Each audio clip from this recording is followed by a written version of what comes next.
Morning, my friends. I'm Pastor Ben Hayes from First Baptist Church, Dadeville, Alabama, bringing you our thought for the day on a fantastic Friday. Going to be a great day. It's getting hot again. Sonia loves it.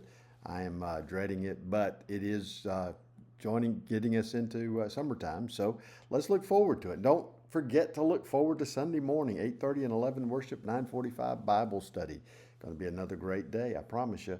But right now, join me in 1 Corinthians chapter 16, verse 1. And we're talking about one of the least favorite subjects that most Christians have. You know, you can talk about service and they'll just not pay attention or they'll agree with you, whatever. You can talk about evangelism. And a lot of times they'll say, okay, I know I need to do that. But when you talk about giving money, people get a little tense, right? Well, that's what Paul's talking about here. And he's got a plan and he's got a purpose. Keep in mind, he's wanting to take care of the needs of Christians in Jerusalem because they are being persecuted. Now, listen, persecution for them didn't mean somebody talking bad about you or making fun of you. It meant that their families had disowned them, kicked them out of their homes. They'd lost their businesses, their jobs. They were being harassed by the religious leaders and sometimes even put in jail, arrested, persecuted, beaten, all of those things, even put to death, like Stephen. Now, listen to what Paul says. And this tells us that we have a responsibility not just for ourselves, not just for our families, not just for our local churches, but we're part of the universal church, the worldwide church, the body of believers called the church.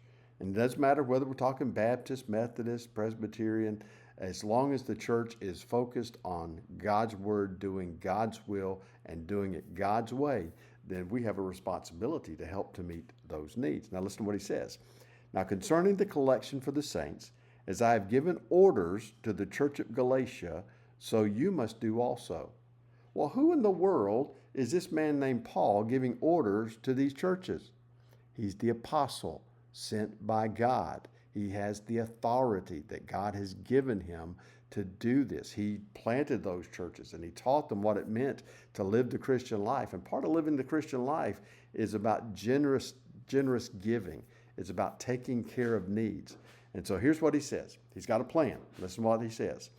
On the first day of the week, let each one of you lay something aside, storing up as he may prosper, that there be no collections when I come. And when I come, whomever you approve by your letters, I will send to bear your gift to Jerusalem. But if it is fitting that I go also, they will go with me. Now, here's the plan. All of you don't want to wait till the last minute and have to give a lump sum, but give a little bit each week on the first day of the week, on Sunday. Put it in the pot. Make sure that everybody is contributing so that whatever amount has been taken, that can be used to take care of the needs of the Christians in Jerusalem. Look at what he says here.